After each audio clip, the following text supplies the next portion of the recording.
আসসালামু আলাইকুম বন্ধুরা, কেমন আছো তোমরা? আশা করি অনেক ভালো আছো।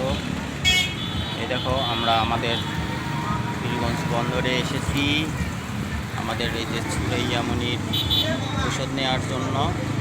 ওর মুখের মধ্যে একটা ফুটি উঠেছে সেজন্য। আর এই যে আমাদের পুরা বন্দর, আমার পেছনে একেবারে বাস স্ট্যান্ড দেখা যাচ্ছে, অনেক দূর পর্যন্ত দেখা যাচ্ছে। এই যে অনেক দূর, এই যে দোকানগুলো।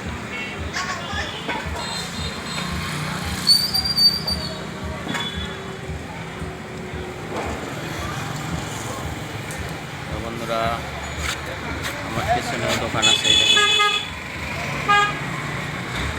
আবার এই পাশে দেখো, এই পাশে হচ্ছে আপনার বৈশানগর পর্যন্ত দেখা যাচ্ছে।